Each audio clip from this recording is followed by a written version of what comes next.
A view of the crisis facing Tibet today was clearly enunciated at the Paris Climate Summit in 2015.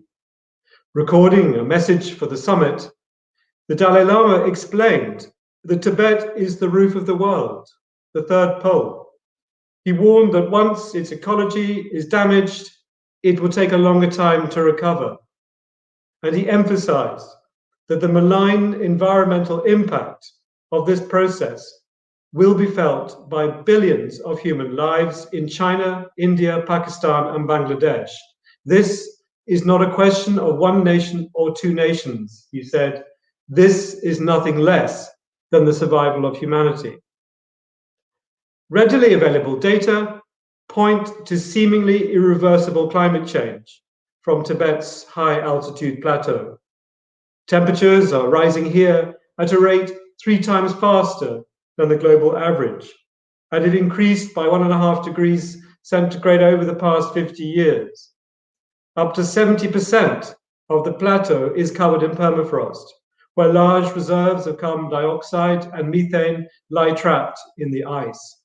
Over 40% of the world's fresh water is locked in frozen Himalayan glaciers, feeding around 20 river systems with a combined drainage area of 10,000 square kilometers. The source of China and Asia's most important rivers, the Yangtze River, the Yellow River, the Indus, the Mekong, Brahmaputra, and the Salween all lie here. But the Chinese government's response to the alarming evidence of Tibet's loss of ecological balance appears entirely predicated on the exigencies of its latest 5-year plan. As a Buddhist country, there were certain traditional laws in Tibet concerned with the complete banning of hunting, fishing, deforestation, mineral extraction, together with a profound respect to the natural environment. And these have provided natural protection to Tibet's environment in the past. But during the past 62 years, since the Chinese invasion and its continued illegal occupation of Tibet, and due to the global warming, the Tibetan plateau is surely in crisis. Scientific research analysis show that Tibetan glaciers have been retreating together with the permafrost since 1970 at an alarming and existential rate unless international efforts are made. Crisis in environmental issue in Tibet has adversely impacted the Tibetan society already. The Chinese Communist state, in the name of to protect the headland of river that feeds the Yangtze, the Mekong, have involved uprooting, reallocating, and resettlement of thousands and thousands and thousands of Tibetans from their indigenous land, from their ancestral land. For the countries and populations around Tibet, there are major implications too. Some are already witnessing in the form of huge monsoon change in pattern, landslides, disastrous floods and drought cycles. If the present projections are correct, in the decades to come, there will be a progressive reduction and indeed outright collapse of the capacity of the major river systems flowing out of Tibetan plateau. This will mean it will not be able to support the agriculture and industries across Asia. The consequences of this are enormous. The core of a rights-based approach to environmental protection is the protection of the rights of environmental human rights defenders. That is, those who work to protect not only their own rights, but the rights of others. This means that China, like every other country, has an obligation to protect the rights of those who criticize its policies, not to detain them or prosecute them for peaceful actions and protest, and an obligation to investigate and punish actions taken to persecute them. Unfortunately, these rights are often not protected in many countries, perhaps most countries, in the world. Environmental defenders are often at grave risk. In recent years, UN special rapporteurs have sent multiple communications to China raising concerns about credible allegations that Tibetans who protest against mining operations or raise other environmental issues, as well as other human rights issues, such as the right to teach Tibetan language in school, that these people have been the subject of persecution, unlawful detention, and convictions. For example, I joined with other special rapporteurs in 2016 in sending a communication to China regarding the peaceful protest against a mining project in Amchok Township at the end of May and beginning of June 2016. Again, in 2018, I joined with other special rapporteurs in sending a communication to China in which the Chinese police allegedly resorted to excessive use of force to violently disperse a peaceful protest involving approximately 100 Tibetan environmental human rights defenders demonstrating against environmentally harmful mining activities in Kamyu Shul. More recently, and since my term ended just last year, a minority human rights defender named Anya Singdra, a nomad and community leader in Tibet, who was campaigning against illegal mining activities and illegal hunting and poaching, was arrested by Chinese security officers, detained, and ultimately charged and apparently convicted of picking quarrels and provoking trouble, and sentenced to 7 years in prison. Now, why Tibet Plateau is called third pole is because Tibet Plateau is home to third largest concentration of ice beside North Pole and South Pole. With 46,000 glaciers on the plateau, Tibet Plateau is home to almost all of ice in Asia. Now, because of the presence of ice on the Tibet Plateau and their massive surface area and its high elevation, Tibet Plateau also influences climate conditions across Asia and as far as Europe and North America. Now, there are scientific findings that say that the timing and intensity of Indian monsoon is influenced by what's happening on the Tibet Plateau.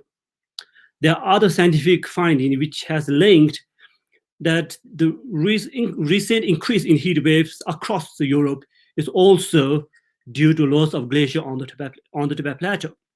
And there are also other scientific findings which has linked that the greater the snowfall on the Tibet Plateau, warmer it is in North America, particularly in Canada.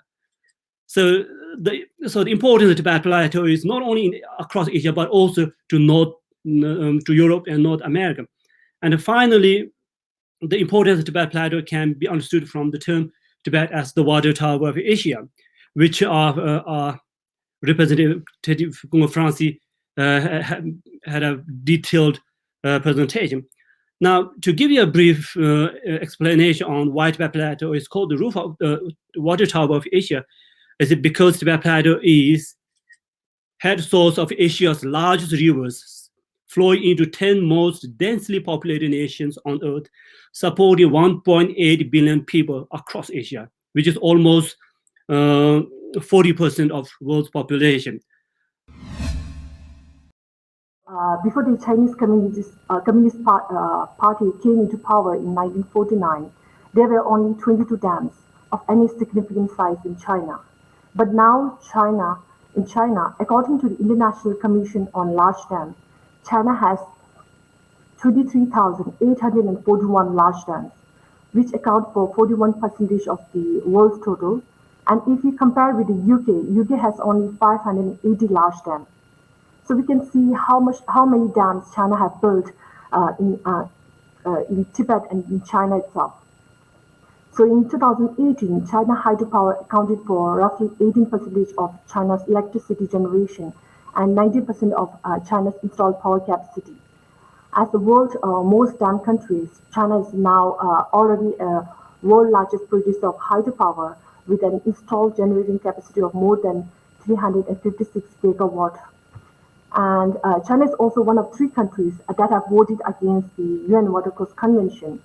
And this gives China the full leverage over the use of international rivers that flows from the Tibet. So today I will speak on one particular river, that is Mekong River. And this Mekong River, it has source in Tibet, and it's also one of the most fertile rivers on Earth. and it's nurturing millions of people with its nutrient-rich waters and fisheries. But the series of Chinese dams have robbed this river richness. And this river is the longest river and most important waterways in Asia, Southeast Asia. And flowing from Tibet, it flows into 61 countries: China, Myanmar, Laos, Thailand, and Cambodia, and Vietnam. Now, this river sustaining more than 70 million people, 85% of its inhabitants make their living daily from the river, largely from farming and fishing. And this river, during the dry season, water originating from Tibet can account for roughly more than half of the river volumes. And this number can rise to as much as 70% during drought and during dry season. So we can clearly see how important the flow of Mekong is from Tibet. Climate change is inextricably linked to the biodiversity loss on the Tibetan Plateau. The Tibetan Plateau encompasses 3 biodiversity hotspots, defined as the Earth's most biologically rich but threatened terrestrial regions. Drivers of climate change, such as extractive industries, pollution, infrastructure development, damming, and grassland management to the exclusion of the Tibetan nomads, as well as the effects of climate change, including desertification, grassland degradation, and water shortage, also lead to biodiversity loss. The Global Environmental Governance Report 2020 stresses that climate change and biodiversity loss are on the same side of a coin, and points to the need for a coherent approach to avoid climate action having unintended negative consequences for biodiversity. Let me briefly turn to these meetings. Though the corona pandemic may lead to further postponement, the 15th meeting of states that have ratified the UN Biodiversity Convention is scheduled to take place in Kunming, China, this year. The aim is to agree on a global biodiversity framework that will set worldwide standards for preserving biodiversity in the years to come. The fact that this conference will take place in Kunming, at the foot of the Tibetan Plateau, poses severe restrictions, but also creates opportunities for international advocacy. The downside is that the conference takes place in China, where any open and critical debate is stifled or at best tightly controlled. Normally at large international conferences, there is a lively, critical and open debate among civil society groups about the topics on the agenda. While the outcomes of these world conferences are largely predetermined, the media can pick up critical issues brought forward by NGOs. We failed to halt the loss of biodiversity in 2010. We failed in 2020. And here we are beginning a new decade. And China is really, really committed to setting in place targets that don't fail. Now, there are 2 ways you can do that. You can either reduce the aspiration level of the targets themselves so they're easy to meet, vacuous targets. And indeed, some of the targets that came out in the zero draft for COP15 were simply that. They were vacuous targets. You could have achieved them by reducing some of the endangered species by actually allowing them to go extinct, then they would no longer be endangered. So they were vacuous targets. But there is a gradual firming up of those targets going on. And I think we do need very serious diplomatic engagement with China at an early stage. It should have been going on a lot longer in order to ensure that there is real cooperation that we bring to COP15 and that they bring to COP26 in return. And I think we need to be looking for areas where we can engage together because this is critical. Hunter, you asked what I think has to be the weirdest question. I think you asked it of Krista. The weirdest question since my 6-year-old many years ago asked me who would win a fight between a tiger and a polar bear.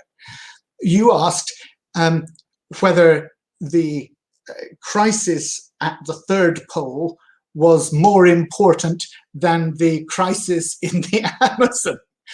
And the answer is, you've got to solve them all. If you don't solve them all, you solve nothing.